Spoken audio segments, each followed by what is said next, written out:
Hello friends, வணக்கம். Welcome to ஷானஸ் சமையல். இந்த வீடியோவில் ரொம்ப டேஸ்டான மட்டன் மசாலா எப்படி பண்ணுறதுன்னு பார்க்கலாம்.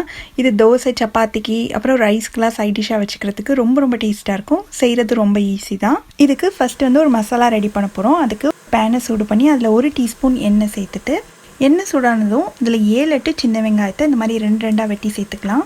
இது கூடவே 1 டேபிள் ஸ்பூன் கொத்தமல்லி விதை, 1/2 டீஸ்பூன் மிளகு, 1/2 டீஸ்பூன் சீரகம், 1/2 டீஸ்பூன் சோம்பு, ஒரு 4 காஞ்ச மிளகாய். இது எல்லாத்தையும் நல்லா வாசனை வர அளவுக்கு வறுத்துக்கணும். கருகிடாமல் பார்த்துக்கோங்க. இதெல்லாம் நல்லா வறுபட்ட உடனே 2 டேபிள் ஸ்பூன் அளவுக்கு துருவன தேங்காயும் சேர்த்து அதுவும் நல்லா கொஞ்சம் 1 நிமிஷம் பக்கம் நல்லா வதக்கிட்டு ஸ்டவ் ஆஃப் பண்ணிடலாம். நல்லா ஆறுனதுக்கப்புறமா இதை மிக்ஸி ஜாருக்கு மாற்றி கொஞ்சமாக தண்ணி சேர்த்து நல்லா ஸ்மூத் பேஸ்ட்டாக அரைச்சி எடுத்துகிட்டு வந்துடலாம். நம்ம இன்றைக்கி ப்ரெஷர் குக்கரில் தான் இந்த மசாலா பண்ண போகிறோம். அதனால் இதை ப்ரெஷர் குக்கரை சூடு பண்ணிவிட்டு அதில் 1 டேபிள் ஸ்பூன் அளவுக்கு எண்ணெய் சேர்த்துக்கிறேன்.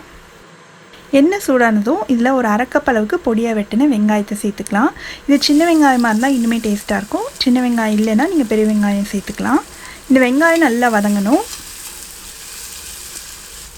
வெங்காயம் இந்த அளவுக்கு கலர் மாதிரி வதங்கின உடனே இதில் 1 டேபிள் ஸ்பூன் அளவுக்கு இஞ்சி பூண்டு விழுது சேர்த்து இதோட பச்சை வாசனை போகிற அளவுக்கு நல்லா வதக்கி விட்டுடலாம். அடுத்து 1 சின்ன தக்காளியை பொடியாக வெட்டி சேர்த்து அதையும் நல்லா வதக்கிக்கணும்.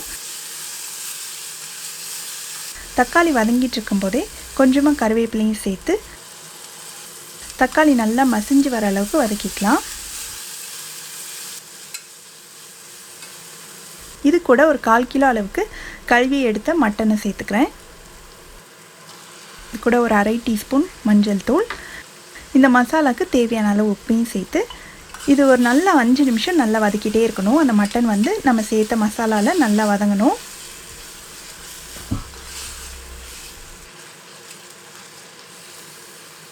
இது கூட நம்ம அரைச்சி வச்சுருக்கோம் இல்லையா, அந்த மசாலா சேர்த்து கூடவே ஒரு 1/2 கப் போல் தண்ணி சேர்த்துட்டு இது நல்லா கலந்து விட்டுலாம்.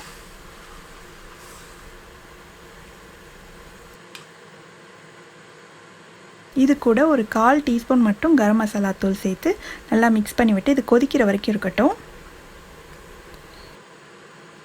இப்போ பார்த்திங்கன்னா நல்லா தளன்னு கொதிக்க ஆரம்பிச்சிருச்சு. மறுபடியும் நல்லா கிளறி விட்டுட்டு குக்கரை மூடி வச்சிடலாம். ஸ்டீம் வந்ததுக்கப்புறமா வெயிட் போட்டுட்டு ஸ்டவ்வை நல்லா சிம்மில் வச்சு 5 விசில் வேக வச்சு எடுத்திங்கன்னா கரெக்டாக இருக்கும். நீங்கள் குக் பண்ண போகிற மட்டனை பொறுத்து விசில் அதிகமாகவோ கம்மியாகவோ தேவைப்படலாம். அதுக்கு தகுந்த மாதிரி நீங்கள் குக் பண்ணி எடுத்துக்கோங்க. இப்போ 5 விசில் ப்ரெஷர்லாம் போயிடுச்சு. திறந்து பார்க்கலாம். நல்லா எண்ணெய் மிதக்க சூப்பராக வந்துடுச்சு. இப்போ அப்படியே சர்வ் பண்ணுறதுக்கு முன்னாடி மறுபடியும் ஸ்டவ் ஆன் பண்ணி ஒரு 2-3 நிமிஷம் அது நல்லா பெரட்டி விட்டு குக் பண்ணிவிட்டு கொஞ்சம் உங்களுக்கு தேவையான அளவுக்கு கன்சிஸ்டன்சி வர வரைக்கும் நீங்கள் குக் பண்ணி எடுத்திங்கன்னா இன்னுமே செம்ம டேஸ்ட்டாக இருக்கும். இப்போது இந்த அளவுக்கு கரெக்டாக இருக்கும் இந்த கன்சிஸ்டன்சி. ஸ்டவ் ஆஃப் பண்ணிவிட்டு சர்வ் பண்ண வேண்டியது தான். ரொம்ப ஈஸியாக பண்ணக்கூடிய ரொம்ப டேஸ்டான மட்டன் மசாலா ரெடி ஆயிடுச்சு. நீங்களும் இந்த ரெசிபியை கண்டிப்பாக வீட்டில் ட்ரை பண்ணி பார்த்துட்டு எப்படி வந்ததுன்ற கமெண்ட்ஸை மறக்காமல் ஷேர் பண்ணுங்கள். தேங்க்ஸ் ஃபார் வாட்சிங்.